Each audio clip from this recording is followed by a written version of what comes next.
Mateo, capítulo 19, y vamos a terminar la historia que dejamos inconclusa la semana pasada. Estamos en el versículo 23. Para que podamos ponernos a ritmo de lo que vamos a leer ahora, simplemente les recuerdo la historia que estamos leyendo. Sucedió ya en el último periodo de la vida de Jesús, cuando él ya estaba encaminándose hacia Jerusalén, a poco tiempo del desenlace final, de la cruz. Y mientras él viaja, hay varias situaciones que Mateo nos va a narrar que Jesús aprovechó para enseñar a sus discípulos en cuanto al reino. Este fue el tema de todo el Evangelio de Mateo. Y Mateo está mostrándonos, el Espíritu Santo a través de Mateo, la naturaleza del reino. ¿Cómo es ese reino que Cristo vino a establecer? Porque Jesús está a punto de morir, Él va a ascender y sus discípulos van a quedar con la tarea de llevar el mensaje hasta lo último de la tierra y Dios les va a usar para edificar este reino, el reino de Cristo a través de la iglesia. Entonces Jesús quiere que los discípulos entiendan muy bien de qué se trata. Y en estas situaciones estamos estudiando un encuentro que Jesús tuvo con un joven, uniendo las historias que nos cuentan Mateo, Marcos y Lucas, la misma historia, pero contada de tres perspectivas distintas. Sabemos que este hombre era un hombre joven, que era un principal dentro de la vida del pueblo de Israel, un hombre de influencia, un líder, tal vez un líder en la sinagoga, podemos imaginar que habrá sido, y era un hombre rico. Y él llegó corriendo porque Jesús ya estaba saliendo del pueblo y se acerca y se tira a los pies de Jesús y le pide a Jesús que por favor le guíe a cómo entrar a la vida eterna.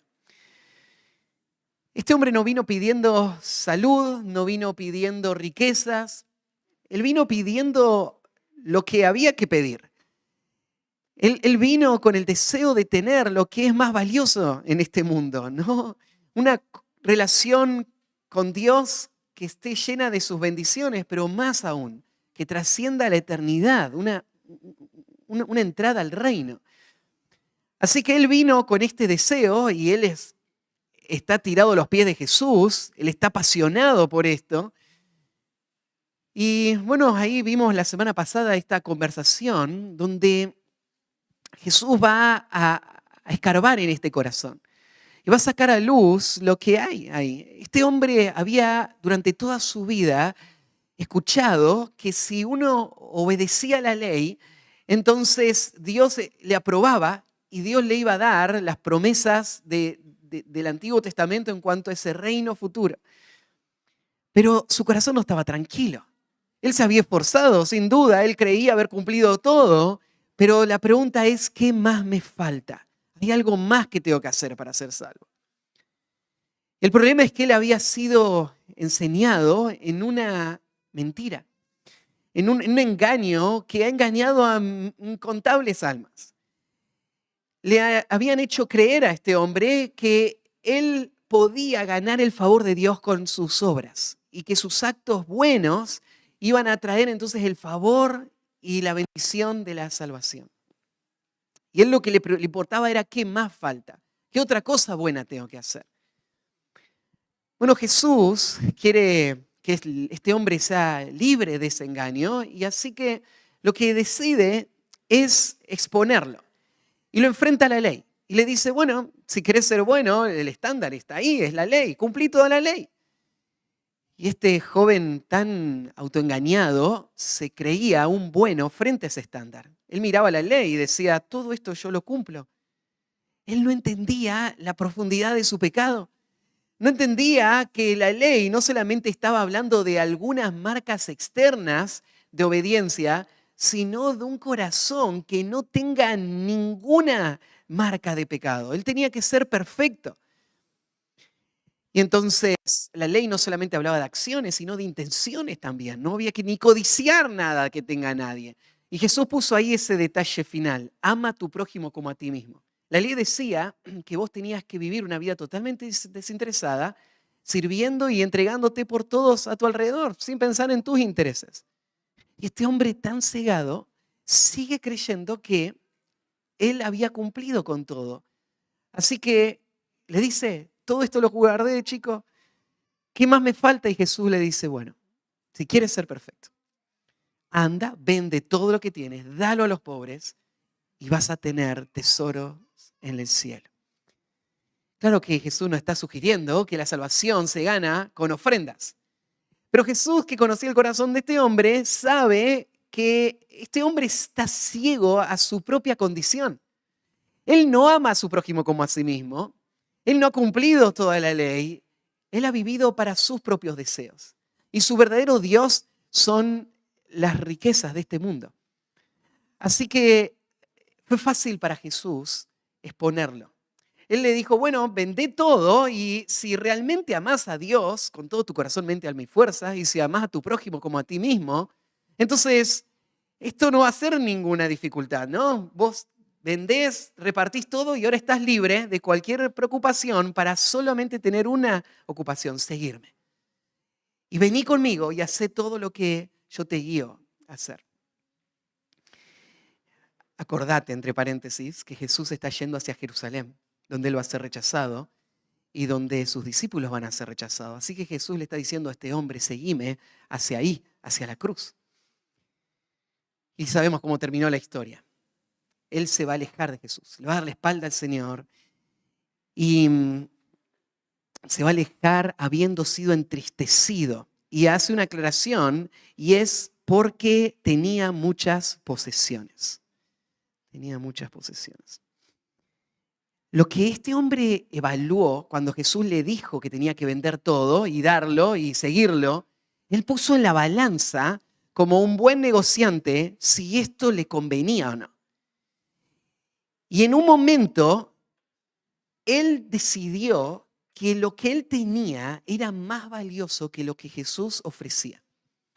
Jesús le ofrecía tesoros en el cielo, pero él estaba teniendo muchas posesiones aquí en la tierra. Así que él despreció los tesoros celestiales y se aferró a sus posesiones terrenales. Ahora, esto no te sorprende. En un sentido, esta es la forma en la que la gente vive todo el tiempo. La carne no está dispuesta a renunciar a todo lo que le apela, todo lo que ama, todo lo que busca, todo lo que desea. No está dispuesta a tirar todo eso a un lado para mirar a algo que se le promete en el futuro. No está dispuesto a renunciar a sí misma y someterse a Cristo y seguirlo a Él, sea lo que sea que Cristo tenga para él. Esto no es algo que sucede porque una persona evalúa y dice, esto me conviene. Esta historia que vamos a estudiar hoy nos va a mostrar algo más cuando cerremos la historia de hoy. Que lo que pasó con este joven rico es en realidad lo que pasaría siempre con cada persona a quien se le ofrece el evangelio. A no ser que el poder soberano de Dios haga un milagro. Haga algo que ningún ser humano puede hacer. Y es quebrar con ese amor propio y ese interés de buscar mis propios deseos y morir a todo eso para ahora someterme completamente a Cristo y esperar en sus promesas una ciudad celestial. Que una persona vea esto y decida seguir a Cristo es un milagro. Es algo que solo puede pasar cuando Dios transforma el corazón. Y esta historia nos va a mostrar esta realidad. Lo que Jesús va a demandar de él no es algo distinto a lo que él espera de todos. Claro, no todos tenemos que vender todas nuestras cosas y darle a los pobres para hacer lo que Cristo nos pide, pero todo su pueblo es llamado a vivir una vida de obediencia a Él en cualquier cosa que Él nos pida. Aun si Él pediría que dejemos todo para vivir para Él. Y la pregunta que nos golpeaba la semana pasada y que hoy vamos a seguir pensando es, ¿estoy dispuesto yo a hacer esto? ¿Estoy dispuesto a seguir a Cristo a donde Él me quiera guiar? ¿Estoy dispuesto a sufrir lo que va a implicar vivir para Él y ser un discípulo de Cristo? Hay un pasaje ahí en Hebreos capítulo 11, antes de leer este pasaje, solo se los leo rápido, donde describe algo de lo que implicó para incontables creyentes vivir esta vida de obediencia a Cristo. En Hebreos 11, donde describe este capítulo de forma tremenda la vida de fe, en el versículo 36 dice así: otros experimentaron vituperios y azotes, y además de estos prisiones y cárceles. Fueron apedreados, aserrados, puestos a prueba, muertos a filo de espada.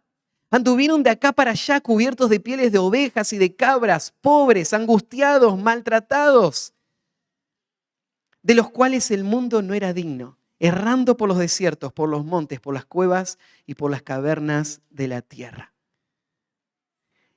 ¿Vos entendés que seguir a Cristo va a tener un alto precio a pagar? ¿Y quién querría hacer esto? ¿Quién estaría dispuesto a esta clase de vida? ¿Quién quiere renunciar a todo y perderlo todo y entregarlo todo? En un momento en esta historia, Pedro va a decir, nosotros hemos dejado todo para seguirte. Y Jesús no le corrige y no le dice, no, ustedes no dejaron nada, piénsenlo bien. Jesús asiente, sí, es verdad, ellos dejaron todo. Y esta es la realidad de todos los creyentes. Esto es la esencia de la conversión. Es un punto de quiebra en nuestra vida en donde dejamos todo para someternos a Cristo y a su voluntad sin condiciones. Y cuando pensamos en qué es lo que tuvieron que dejar, no estás pensando solamente sus posesiones. Ellos tuvieron que dejar todas sus relaciones, tuvieron que dejar su familia. Cuando Jesús habló de lo que implicaba seguirlo a Él y puso en esa lista el que no renuncia a todo, Él incluyó también padre, madre, mujer, hijos y aún también su propia vida. O sea, cuando Pedro más adelante va a decir, nosotros lo dejamos todo para seguirte, tenés que pensar, es todo esto, no es solo lo que el joven rico no quería dejar, no es solamente una casa. Ciertamente incluye una casa, ciertamente incluye todo tu futuro, todos tus deseos, todos tus planes, pero incluye también todas tus relaciones. Incluye tu esposa, tus hijos, tus padres y todo lo que te rodea. Jesús dijo que hay que dejarlo todo para seguirlo a Él.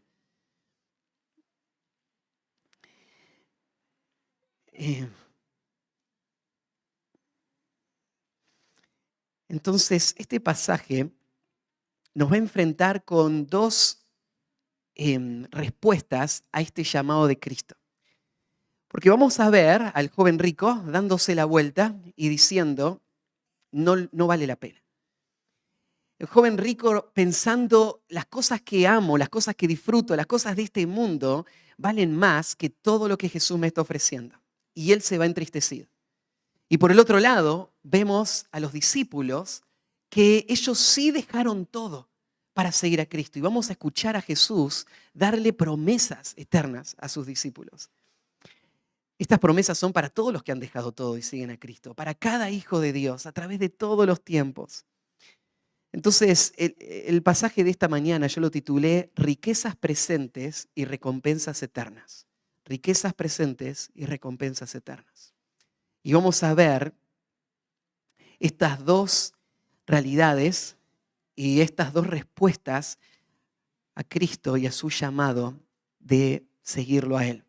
Mira, al final de esta predicación lo que yo espero es que vos puedas mirar estas dos realidades y reconocer con qué grupo te identificas. Si vos estás al lado de los discípulos diciendo, nosotros hemos dejado todo para seguirte, vas a escuchar las palabras de Cristo prometiéndote qué vas a esperar para esta vida y para la eternidad. La alternativa a dejar todo para seguir a Cristo es darle la espalda a Cristo y seguir atrás de tus propios deseos. No hay más. La decisión es uno de estos dos caminos. Y en estos dos personajes lo vemos reflejado. Así que vamos a leer el final entonces de esta historia, del versículo 23 al 30. Entonces Jesús dijo a sus discípulos: de cierto os digo que difícilmente entrará un rico en el reino de los cielos. Otra vez os digo que es más fácil pasar un camello por el ojo de una aguja que entrar un rico en el reino de Dios. Sus discípulos, oyendo esto, se asombraron en gran manera, diciendo: ¿quién pues podrá ser salvo? Mirándolo, Jesús les dijo: para los hombres esto es imposible, mas para Dios todo es posible. Entonces, respondiendo Pedro, le dijo: he aquí, nosotros hemos dejado todo y te hemos seguido. ¿Qué pues tendremos? Y Jesús le dijo: de cierto os digo que en la regeneración, cuando el Hijo del Hombre se siente en el trono de su gloria, vosotros los que me habéis seguido, también os sentaréis sobre 12 tronos para juzgar a las 12 tribus de Israel. Y cualquiera que haya dejado casas, o hermanos, o hermanas, o padre, o madre, o mujer, o hijos, o tierras, por mi nombre, recibirá 100 veces más y heredará la vida eterna. Pero muchos primeros serán postreros y postreros primeros. Vos notás entonces en esta historia esos contrastes. Y vamos a dividir este pasaje en dos partes. Y vamos a llamar a la primera sección el peligro de confiar en las riquezas. El peligro de confiar en las riquezas. Así que empieza el versículo 23. Entonces Jesús dijo a sus discípulos: de cierto os digo que difícilmente entrará en el reino de los cielos un rico.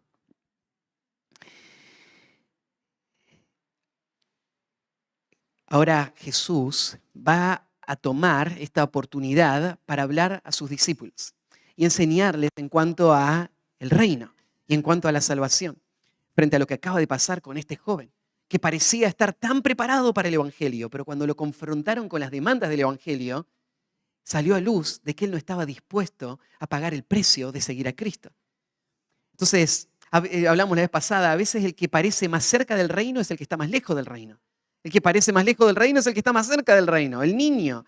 De ellos son el reino de los cielos, pero de este hombre tan justo, él estaba lejos. En esa situación ahora Jesús va a hablarle a sus discípulos y va a decir esto: de verdad les digo, esto es algo que tienen que prestar mucha atención, esto es algo sumamente importante, es algo indebatible. Lo que les digo es que difícilmente entrará un rico en el reino de los cielos. Un rico en el mundo de Jesús y los discípulos, en esa sociedad judía, no era simplemente una persona con mucho dinero.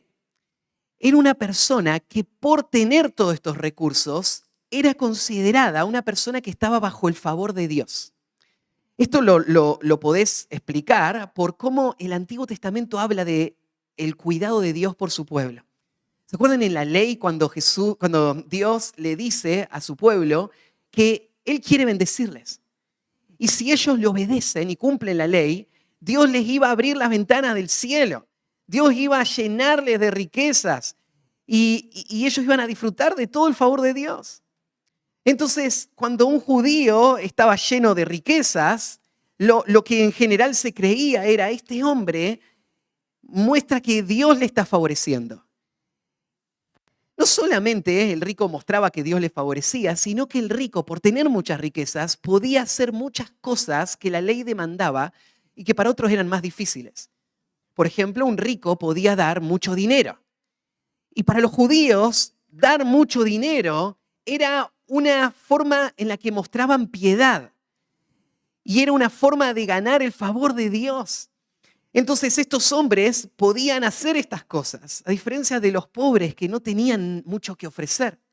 Así que el rico mostraba favor de Dios y tenía las herramientas para hacer muchas cosas para Dios, para servir a Dios, para dar a la obra misionera, para empujar el ministerio. Esta es una persona que está realmente involucrada, una persona que está dando al Señor. Naturalmente, ellos pensarían del rico como la persona más cerca a entrar al reino. Así que cuando Jesús le dice que difícilmente entrará un rico en el reino, Jesús está rompiendo todo su esquema. Para nada esperaban ellos que digan esto. Cuando ellos vieron a este hombre irse, tal vez lo que pensaron primero es, tal vez Jesús fue muy duro con él. Tal vez Jesús debería haber sido más paciente para que este hombre pueda hacer lo que quería, seguir a Cristo. ¿Por qué se fue? Y Jesús le explica por qué se fue. Hay algo en el corazón de este hombre rico que se volvió en un estorbo, una traba para poder escuchar y entender el Evangelio y responder al Evangelio.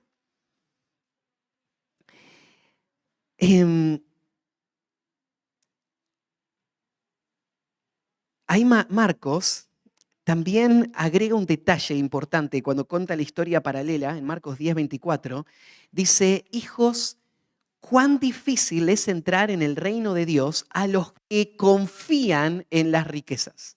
Marcos aclara acá algo importante en cuanto al tema del dinero. Cuando Jesús está diciendo que para el rico es difícil entrar al reino de los cielos, no está diciendo que la riqueza en sí es un pecado o es un problema para la vida espiritual. Marcos nos aclara, el problema es confiar en las riquezas. Ahora, Mateo no lo menciona el hecho de confiar en las riquezas porque lo da por hecho.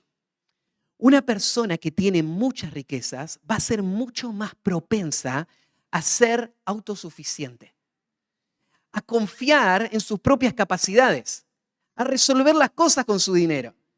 Una persona que tiene mucho dinero va naturalmente a verse por encima de los demás. ¿Y se acuerdan cuando Jesús explicó quiénes son los que van a entrar al reino? Son los que son como niños.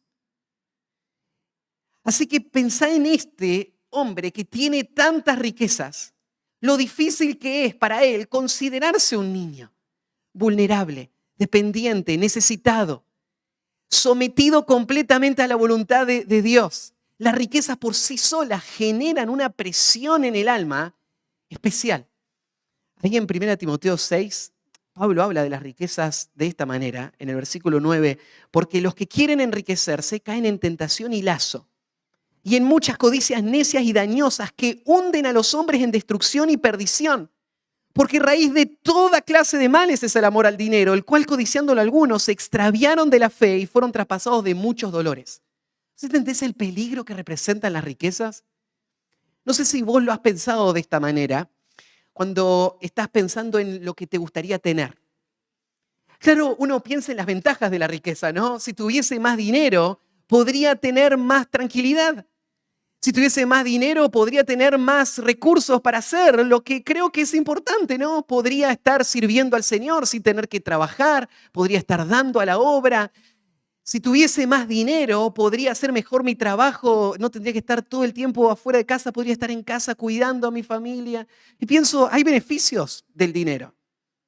Pero ¿te pusiste a pensar alguna vez en los peligros del dinero?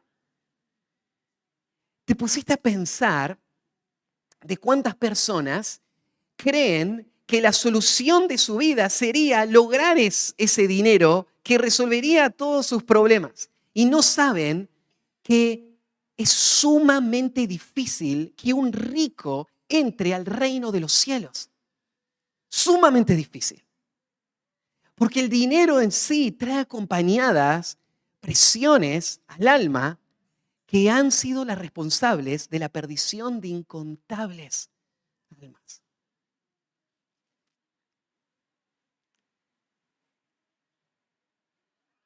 Entonces, cuando vos mirás el Evangelio, cuando Jesús dice qué difícil es que vaya a entrar un rico en el reino de los cielos, Jesús no está diciendo que no hay ricos salvos, porque los hay.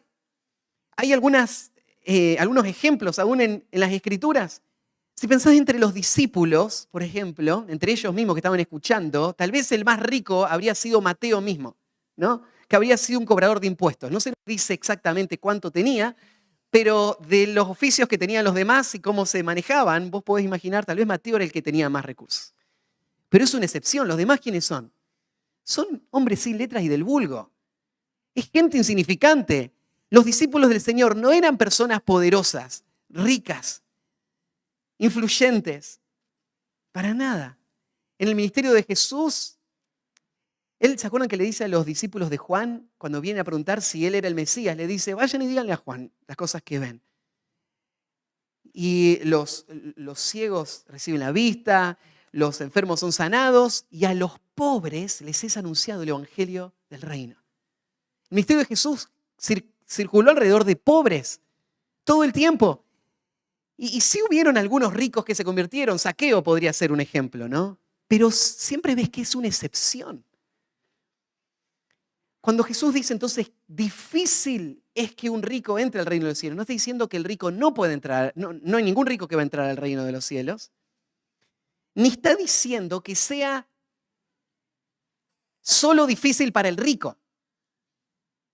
Pero Jesús está señalando cómo las riquezas afectan el corazón para alejarnos de esa posición, de ese niño que recibe el reino y que va a disfrutar de todo lo demás, de todo lo que va a recibir.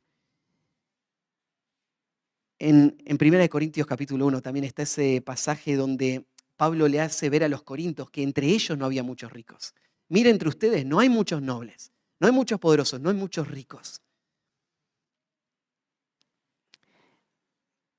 Difícilmente entrará un rico en el reino de los cielos. Y de nuevo, ¿por qué? Por esta tendencia a confiar en uno mismo, a valerse por uno mismo, a depender solo de uno mismo y a vivir para sus propios deseos. Versículo 24, Jesús acentúa esto más. Con un ejemplo, otra vez os digo que es más fácil que un camello por el ojo de una aguja que entrar un rico en el reino de Dios. Hasta te parece cómica esta imagen, ¿no es cierto? Qué absurdo que es esto. El camello es el animal más grande que había en Israel en ese tiempo. Y el ojo de la aguja sería el orificio más pequeño que ellos hubiesen conocido en ese tiempo, ¿no?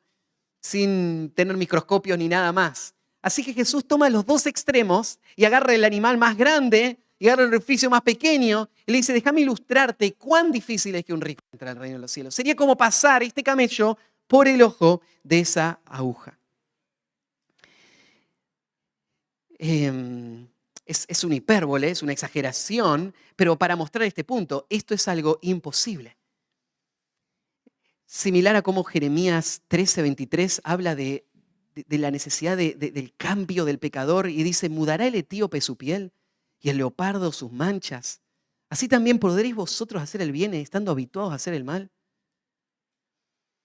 Así que Jesús está mostrando que esta persona, que ellos creían que tenía la ventaja para ganar el favor de Dios, dice, es imposible, totalmente imposible que él lo gane. Así que el versículo 25, sus discípulos, oyendo esto, se asombraron en gran manera, diciendo, ¿quién pues podrá ser salvo? Jesús tenía la capacidad de asombrar a la gente. Muchas veces esta expresión, se asombraron, va a estar relacionada con enseñanzas que Jesús dio. Y la gente que lo está escuchando queda totalmente confrontada, conmovida. Está totalmente confundida. Y se usa esta palabra muchas veces al final de un sermón o en un momento donde Jesús enseña algo y confronta a todos. Así que los discípulos están ahí en un estado de consternación. ¿Qué es esto que Jesús está diciendo? Y la pregunta que sus discípulos hacen, fíjate que la pregunta demuestra que ellos están entendiendo algo del punto de Jesús cuando dice, ¿quién pues podrá ser, en el idioma griego, salvo, está en su forma pasiva? Lo que indicaría que la persona está recibiendo la acción y no causando la acción. O sea, ¿quién pues podrá ser salvado? El joven rico llegó diciendo, ¿qué tengo que hacer para ser salvo? Y los discípulos ahora están preguntando, si el rico no se va a salvar, ¿Quién va a ser salvado? Ellos están entendiendo que la salvación es algo que tiene que pasar en una persona, no tiene que ser causado por la persona. Pero su pregunta asombrosa es ¿quién? Si no es Él, entonces ¿quién puede entrar? En general, los discípulos habían pensado que muchos iban a entrar al reino. Y de esos muchos, sin duda, los que iban adelante en la fila eran hombres como los fariseos que cumplían la ley, o como este hombre rico que estaba dando de su dinero, sirviendo, haciendo todas estas cosas buenas. Ellos van adelante. Y Jesús les acaba de demostrar que esto no es así. En otro momento, ahí en Lucas 13, versículo 23 y 24, le preguntan al Señor, ¿son pocos los que se salvan? Y Jesús le dijo, esforzaos a entrar por la puerta angosta, porque os digo que muchos procurarán entrar y no podrán. El asombro de gente que está dándose cuenta que el hecho de ser parte del pueblo de Dios, nacer en un pueblo, en el pueblo de Israel, y estar expuesto a la palabra de Dios, y hacer cosas que la ley decía, el darse cuenta de que eso no los salvaba, eso fue un choque con estos hombres. ¿Quiénes van a ser salvos entonces? Ahora, en la respuesta de Jesús,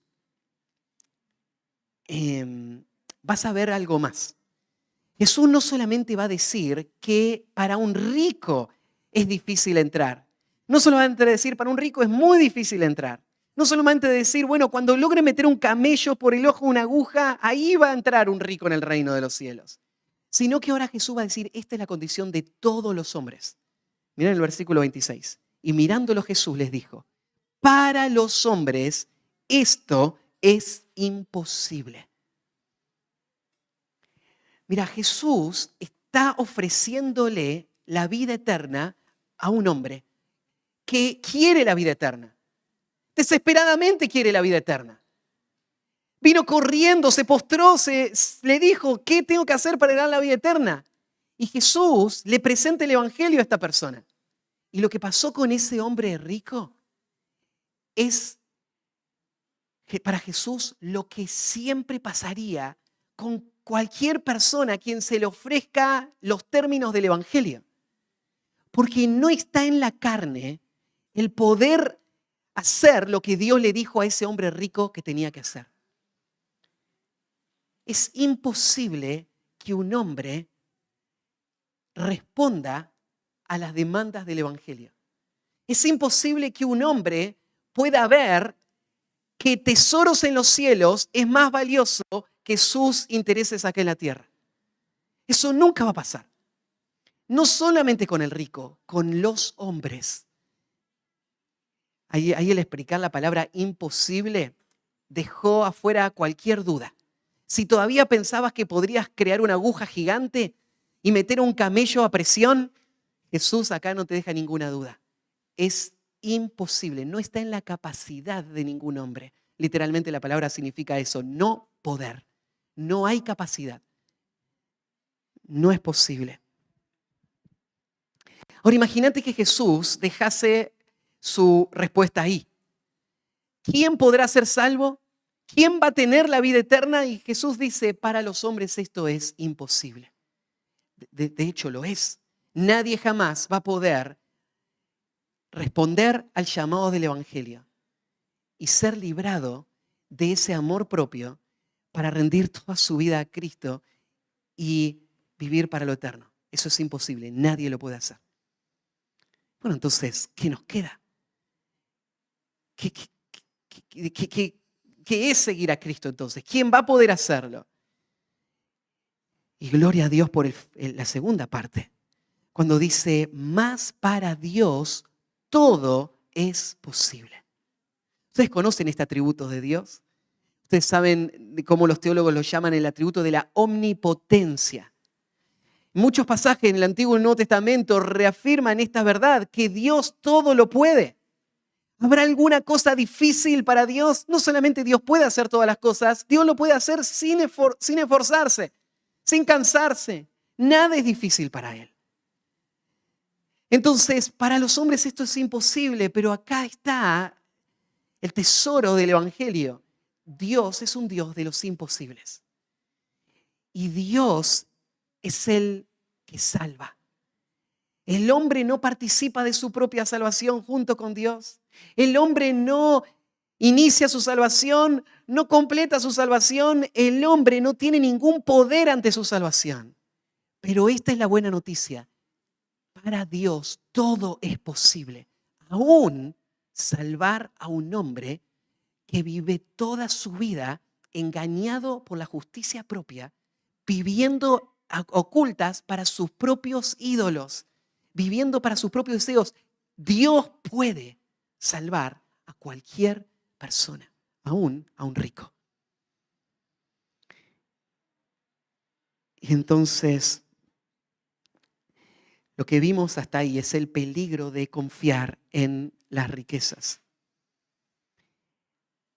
Y de nuevo, tal vez vos podrías distanciarte de este hombre y pensar, bueno, Matías, yo no soy un hombre rico, ¿no? Pero quiero recordarte que lo que Jesús está pidiendo que dejen no es simplemente una mansión, son todas las posesiones. Esas son tus riquezas. Y en tu mente, vos te crees un hombre rico por naturaleza. Y te crees dueño de esas posesiones. Y te crees en el derecho de vivir para esas posesiones. No solamente las posesiones materiales, dijimos aún todas tus relaciones. Vos te crees en el derecho de disfrutar de las cosas que este mundo tiene para ofrecer. Aún de una familia, aún de una carrera, aún de un logro personal, de las amistades. Esa es tu riqueza. Y eso es lo que estorba para venir a Cristo.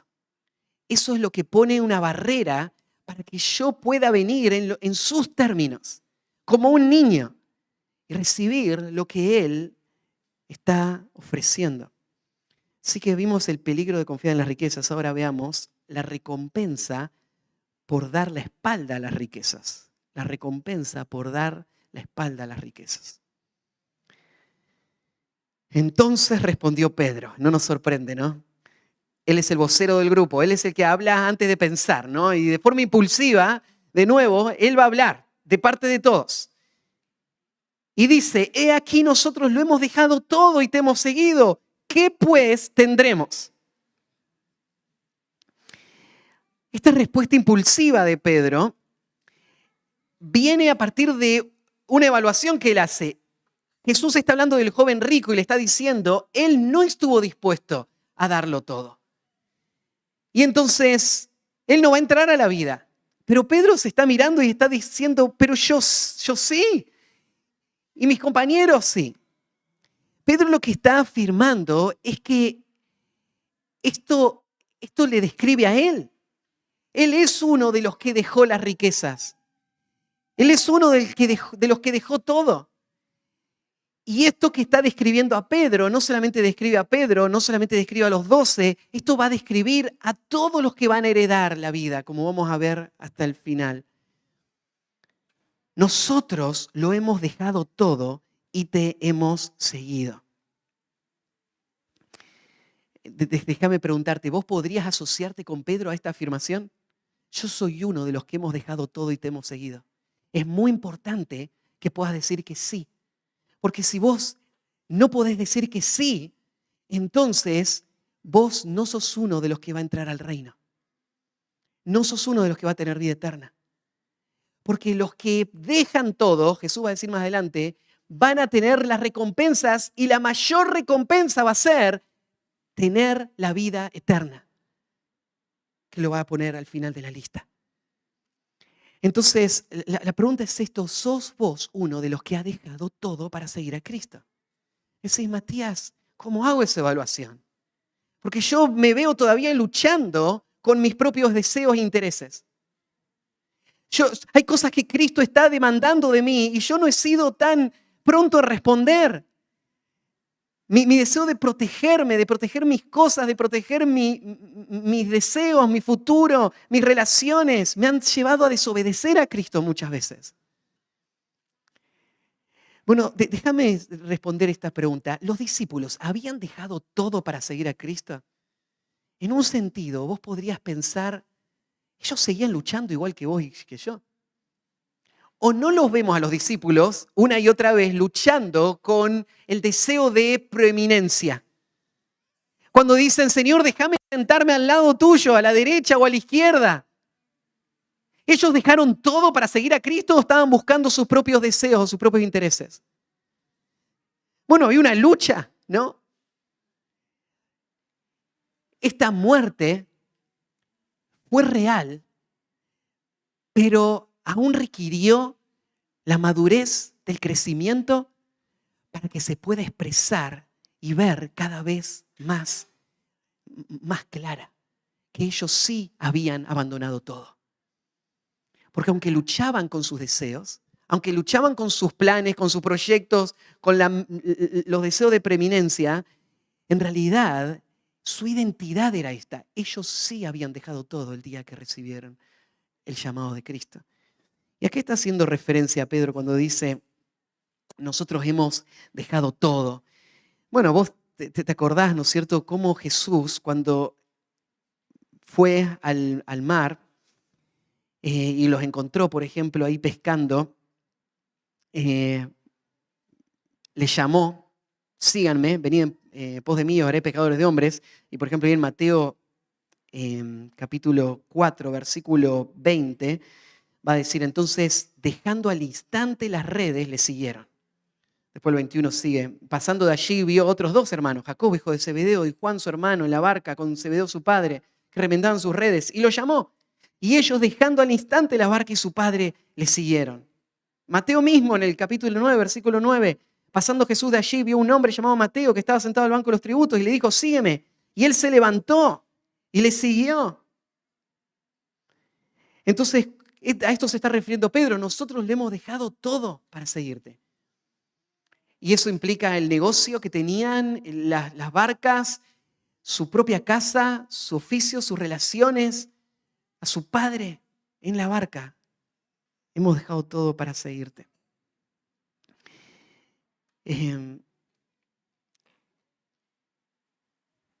Quiero aclarar esto de nuevo para no crear ninguna confusión.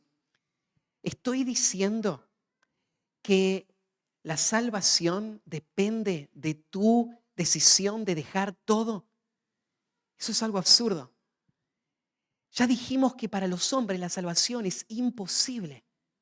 Vos no podés hacer nada para ser salvo. Para Dios todo es posible. Cuando Dios obra en un corazón y le quebranta y esta persona se arrepiente y esta persona confía en Cristo, el poder que le salva cambia la dirección de este corazón. Y este corazón ahora piensa de esta manera. Él deja todo para seguir a Cristo. ¿Se acuerdan como la parábola del hombre que encuentra el tesoro en el campo y va y vende todo lo que tiene y compra ese campo? O sea, la salvación no es por seguir a Cristo y por entregarte a Cristo. Pero la salvación va a evidenciarse en esta entrega total. La salvación, sin duda, requiere que una persona se humille delante de Cristo y viva para Él. Entonces Cristo está llamando a sus discípulos a vivir de esta manera. Y los discípulos dicen, nosotros lo hicimos. Y esa última pregunta, ¿qué pues tendremos? Me imagino que por prudencia, tal vez, ninguno de nosotros hubiese hecho una pregunta tan audaz, ¿no?, al Señor. Señor, todo esto hicimos y ahora, ¿qué hay para mí? Y uno podría juzgar a Pedro, ¿no es cierto?, diciendo, Pedro, ¿cómo te atreves a preguntar algo así? Si vos tenés la entrada al reino, eso es gracia.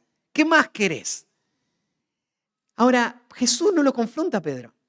No lo trata como que está diciendo algo errado, sino que está mostrando lo que está pensando Pedro es correcto. Porque abandonar todo no es un mal negocio. Nadie va a perder en esta vida más de lo que va a ganar por la gracia de Dios en la salvación. Entonces, Pedro está pensando correctamente. Él está pensando en los beneficios que trae. El rico pensó, lo que tengo acá en la tierra vale más. Y Pedro ahora está pensando, Jesús, ¿qué es lo que tenemos que vale más que todo lo que hay en esta tierra? Y Jesús se lo va a explicar. Jesús les dijo, de cierto os digo, otra vez esa expresión, sin duda, sin lugar a argumentos. Esto es algo sumamente valioso y firme. De verdad les digo, que en la regeneración, cuando el Hijo del Hombre se siente en el trono de su gloria, vosotros que me habéis seguido, también os sentaréis sobre 12 tronos para jugar a las 12 tribus de Israel. Ahora Jesús va a hablar de un tiempo futuro. Y de nuevo, lo que caracteriza al Hijo de Dios es que Él tiene puesta su mirada no en las cosas de esta tierra, sino en las cosas celestiales y eternas. Esta es una de las marcas que se ven en todo el Nuevo Testamento, ¿no? El que ama al mundo y las cosas que están en el mundo, el amor del Padre no está en él. La persona que tiene su mirada en lo terrenal, entonces demuestra ser de identidad terrenal. El que tiene su mirada en lo celestial, estos son los hombres que caminaron toda su vida sin tener lo prometido, pero mirándolo de lejos y saludándolo, diciendo que eran extranjeros y peregrinos, esperando una ciudad. Estos son los hombres de fe. Así que Jesús le está hablando ahora del futuro. Ustedes perdieron todo, dejaron todo acá, pero os digo que en la regeneración, y acá la regeneración futura, no se está refiriendo a la regeneración del individuo, eso ya pasó. Cuando me convertí, el Señor me regeneró, me recreó, ¿no es cierto? Me transformó completamente, me hizo una nueva criatura. Pero Él está hablando acá de la regeneración del universo. Este término es muy poco común para referirse a lo que Dios va a hacer con el universo en el futuro. Pero déjenme resumírselo de esta manera. Hay algunos pasajes en la Escritura que hablan del estado eterno, del estado futuro, cuando Cristo venga a establecer su reino, en un sentido de continuidad. Como que lo que va a haber allá es esto, pero renovado. Hay algunos pasajes que hablan de la renovación, de la transformación. Como que el reino es lo mismo que vos ves acá, es esta misma tierra, pero transformada.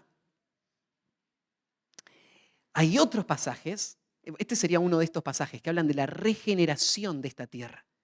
Hay otros pasajes que hablan de ese evento cuando Cristo vuelva como algo tan radical que va a ser algo totalmente distinto. Cuando Pedro habla de cómo cuando el Señor venga, todo este universo va a ser destruido. Y lo que va a haber no es esto mismo. Apocalipsis dice, no se encontró más lugar para el mar, ni para la tierra, ni para el cielo, para nada. No existen más. Y después que ya no existen más, Dios vuelve a hacer cielos nuevos y tierra nueva. Ahora, ¿cómo juntás estas dos cosas? El estado futuro, cuando Cristo esté reinando, ¿va a ser este mismo lugar renovado o va a ser una tierra totalmente distinta?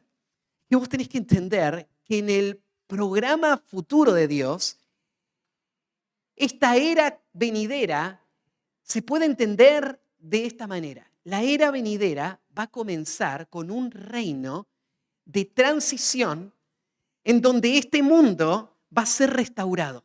A ese reino lo llamamos el reino milenial. Ese reino futuro se lo llama la era venidera. Se lo llama el reino de Cristo.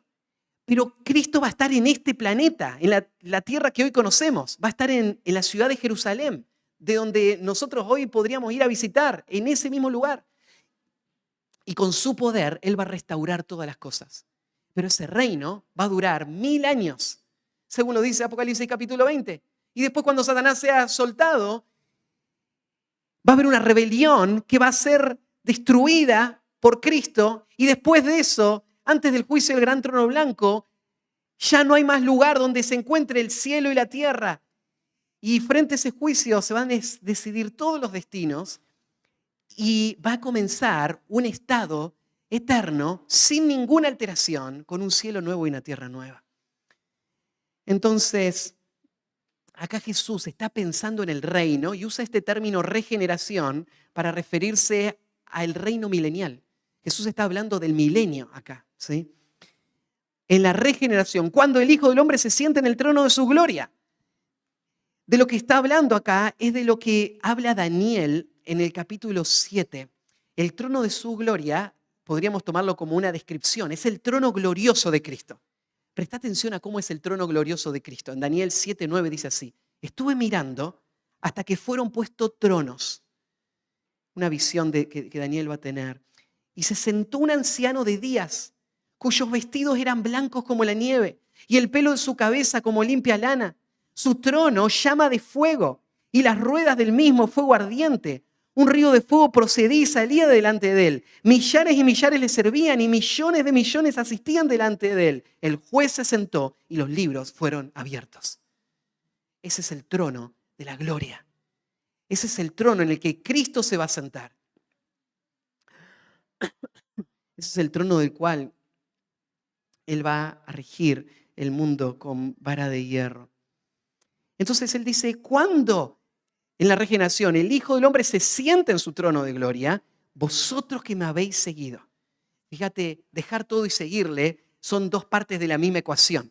Al rico Jesús le dijo, vendé todo y después seguime. Vosotros que me habéis seguido, vosotros que dejaron todo y vinieron conmigo, haciendo mi voluntad, vosotros que me habréis seguido, también os sentaréis sobre 12 tronos para juzgar a las 12 tribus de Israel. Acá Jesús está hablando del periodo de tiempo que se va a inaugurar con la llegada de Cristo, en donde los 12 apóstoles van a estar junto con Cristo gobernando. Gobernando acá directamente está diciendo las 12 tribus de Israel. Lo que está diciendo es que va a haber una salvación universal para Israel, donde van a haber representantes de las 12 tribus de Israel, literalmente, no simbólicamente, y los 12 apóstoles, y vos decís, uno de ellos era Judas. Claro, Judas fue reemplazado por Matías. Los 12 apóstoles van a estar junto con Cristo gobernando sobre las 12 tribus de Israel. Mira, la imagen que quiere mostrar Cristo acá es esta. Vos pensás que hiciste un gran sacrificio dejando estas cosas atrás. Pero a la luz de lo que viene, eso no es nada. Y podés imaginarte ese trono glorioso con millares de millares y la gloria del Señor en este mundo, y podés imaginarte al lado de Él reinando. Eso es lo que van a tener. Ahora, como vos notás, esta promesa es para los 12 apóstoles y solo para ellos. Pero lo que viene es para vos y para mí, que hemos dejado todo para seguir a Cristo. Y cualquiera, ya sin distinción, que haya dejado casa, o hermano, o hermanas, o padre, o madre, o mujer, o hijos, o tierra, por mi nombre, recibirá 100 veces más y heredará la vida eterna. ¿Quiénes son estas personas que hayan dejado? Fíjate que Jesús hace esa lista grande de todo lo que han dejado y agrega, lo han dejado por mi nombre. En Marcos 10:29 se agrega, por mi nombre, Marcos lo dice así, por causa de mí y del Evangelio. Marcos agrega ese detallecito. ¿Qué significa que todas estas personas dejaron todo esto? Bueno, Jesús está diciendo, cada hijo que dejó atrás a una madre llorando cuando salía al campo misionero para nunca más ver a sus padres y servir a Cristo, para alcanzar con el Evangelio a personas que de otra manera nunca lo hubiesen escuchado. Cada vez que vos hayas dejado tus tierras, la posibilidad de hacer negocios y de lograr cosas de este mundo, y las dejaste para poder dedicarte a la obra, para servir a Cristo y al Evangelio. Que cada vez que vos diste de tus recursos, que podrías haberlos usado para comprarte el auto o para comprarte lo que a vos quisieras haberte comprado. Pero en vez de eso, vos lo diste para la causa de Cristo. Cada vez que una persona se paró frente a su familia para decir, ahora yo sigo a Cristo, y su familia le rechazó, y ahora le tienen como muerto. Cada vez que ha pasado a través de toda la historia de la iglesia, para todos los que han muerto, para todos los que han decidido dejar todo para seguir a Cristo. De ellos está hablando Jesús. Ahora, vos notás que no a todos Jesús les va a demandar lo mismo. A este joven rico le dijo, deja todo, vendelo, dalo a los pobres y seguime y vas a tener tesoros en los cielos. Le está hablando de que si él dejaba esas posesiones, entonces lo que iba a venir iba a ser inimaginablemente mayor. El rico no lo quiso hacer. Pero si lo hubiese hecho, ahora este rico tendría esos tesoros en el cielo. Pero Jesús no le pidió eso a todos los demás. No todos los que siguieron a Cristo vendieron todas sus posesiones. Hay algunos creyentes que hacían las reuniones en sus casas. Y obviamente no vendieron sus casas, seguían teniendo sus casas y lo usaban para tener las reuniones. Los creyentes no es que vendieron todo lo que tenían, pero Cristo, como el Señor y amo de cada una de estas vidas, fue dirigiendo a cada uno. Y cada uno de esos pasos que ellos daban implicaban precios a pagar, implicaron sacrificios, entrega, pérdidas. Y de eso está hablando Jesús. Todo lo que hicieron. Le dice, no hay nadie que haya dejado nada que no reciba 100 veces más. Y hereda la vida eterna. Ahí en Marcos, se hace la aclaración y en esta vida se agrega la expresión, dando a entender, ahí en Marcos 10:30 dice, que no reciba 100 veces más ahora en este tiempo, casas, hermanos, hermanas, madres, hijos y tierras, con persecuciones, y en el siglo venidero, la vida eterna. ¿Qué es lo que puede esperar la persona que ha dejado todo para seguir a Cristo? Bueno, lo que puede esperar son dos promesas. Una que tiene que ver con este tiempo y otra que tiene que ver con la vida venidera. La piedad no solo tiene promesas para la vida venidera, tiene promesas para esta vida y para la venidera. ¿Y cuál es la promesa de Cristo en este pasaje? 100 veces más. Ahora, yo creo que lo que Jesús está haciendo no es sacando una calculadora y diciendo a cada persona, mira, si calculamos exactamente lo que vos diste, 100 veces más es lo que yo te voy a dar. Jesús está mostrando lo abismal que es el beneficio de rendir todo a Cristo. Una vez que vos lo hiciste, sería imposible arrepentirte porque lo que vos hoy ves que tenés es infinitamente más.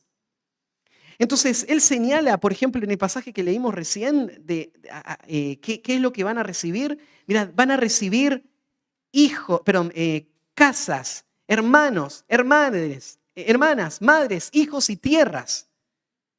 Pues decís, yo no he recibido 100 veces más. Te desafío a esto. Anda a preguntarle a mi mamá si ella no cree haber recibido 100 veces más de lo que ella renunció. Hace un par de días estábamos charlando y me decía, estoy sobrepasada de la gracia, del amor, del cariño, del cuidado. ¿Cuántos hijos, cuántas madres, cuántos hermanos, cuánto el Señor ha dado? Claro, en su momento pareció un sacrificio. Pero la ecuación es exorbitante. No se podría calcular cuánto más el Señor le da a todos sus hijos que renuncian a todo para seguir a Cristo. Ahora decís, Matías, pero eso no es verdad para todos. Pensá en un creyente en Franja de Gaza, ¿no es cierto?, que anuncia que es cristiano y empieza un infierno para él y termina sin ver mucho de ese fruto. Bueno, de nuevo quiero decir esto. Lo que Jesús está señalando no es una ecuación matemática, es un hecho innegable. Nadie puede darle más a Cristo de lo que Él te va a dar a vos. Es inimaginable. Se cuenta que una vez a David Livingstone, el famoso misionero que fue al África, le preguntaron cómo lidiaba con todo el sacrificio que había implicado la obra misionera. A lo cual él respondió: yo nunca hice ningún sacrificio por Cristo. Ningún sacrificio.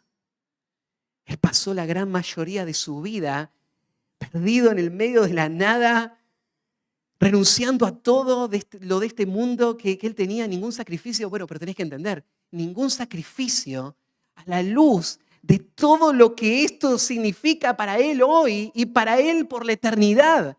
Vamos a llamar un sacrificio. O sea, ¿pensás que sería un sacrificio dejar un par de redes emparchadas y barcas viejas y una casa y un padre?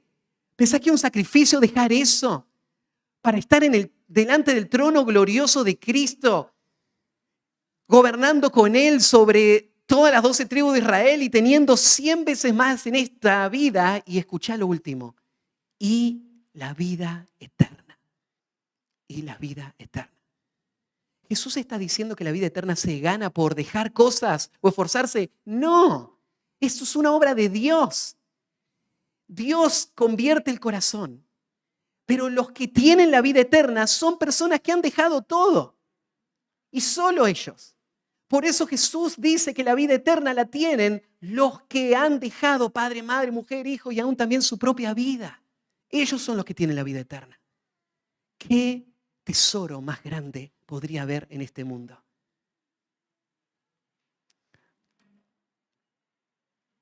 Ahora, yo te decía al principio que este pasaje nos iba a confrontar con esta realidad de que la salvación es una obra de gracia soberana de Dios. Porque te digo, vos podés estar sentado hoy mismo acá, escuchando todo esto, pero como el joven rico, doliéndote por todo lo que implicaría sin solamente el pensamiento de hacer a Cristo el Señor de tu vida. Y vos no podés sacar tu atención del precio, como si perder las cosas de este mundo fuesen a ser tan grande precio.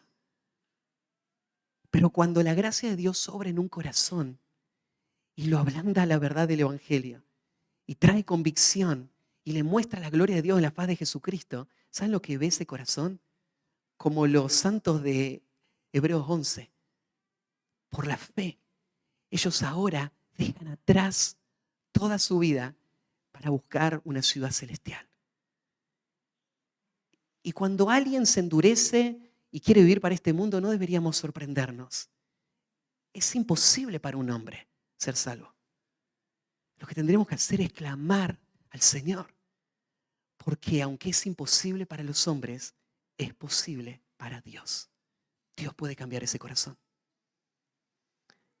Dios puede salvar aún hasta el joven rico. Termina el versículo 30. Pero muchos primeros serán postreros y postreros primeros. Este pasaje parece un tanto confuso. Se va a volver a repetir en la próxima historia que vamos a estudiar. Pero en el contexto vos viste que Jesús habló de los niños que estaban los discípulos empujándole, diciéndole: ustedes salgan de acá, no son tan importantes para el maestro. Jesús dijo: déjenlo, de ellos es el reino de los cielos y de los que son como ellos. Y este joven rico, influyente, piadoso a los ojos del mundo, este hombre se va. Y se va sin Cristo. Se va sin la vida eterna que él tanto deseaba. Él la deseaba, pero no estaba dispuesto a responder al mensaje del Evangelio con las demandas del Evangelio. Muchos de los primeros serán postreros y los postreros serán primeros. No todos los que aparentan querer a Cristo van a seguir a Cristo y van a mostrar este fruto de la salvación. Entonces,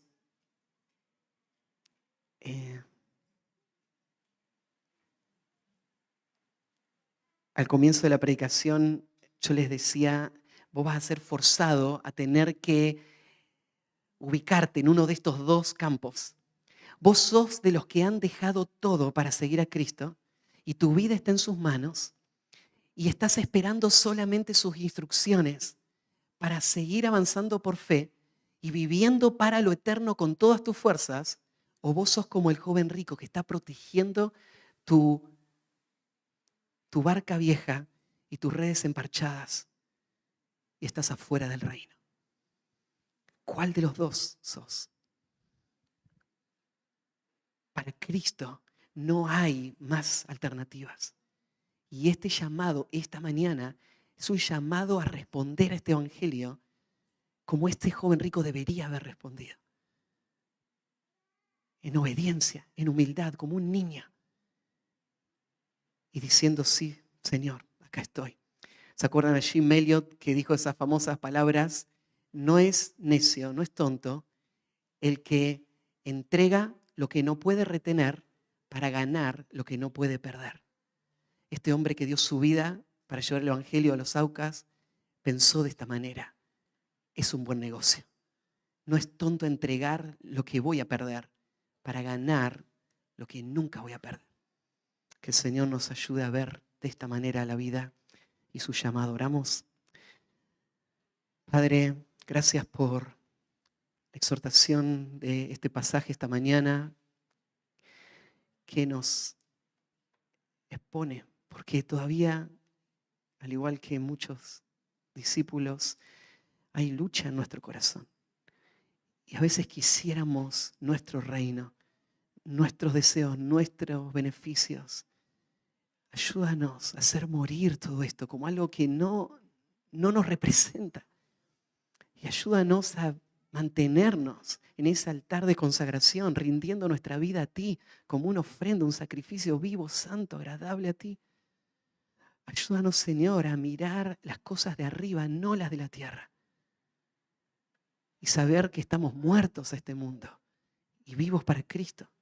Ayúdanos, Señor, a no conocer a nadie según la carne, porque somos nuevas criaturas. Y las cosas viejas pasaron y todas son hechas nuevas. Ayúdanos, Señor, a que el amor de Cristo nos constriña. Así como uno murió por todos, estamos todos muertos. Y ahora vivimos para aquel que murió y resucitó por nosotros. Ayúdanos, Señor, a vivir de esta manera para tu gloria y para el bien de nuestras almas. Y te agradezco por los ejemplos que tú has puesto en nuestras vidas. Gracias, Señor, por tu fidelidad, porque lo vemos de una forma tan palpable. Nadie que haya renunciado a nada de esta vida para tener lo que es eterno y servirte a ti ha sido defraudado por ti.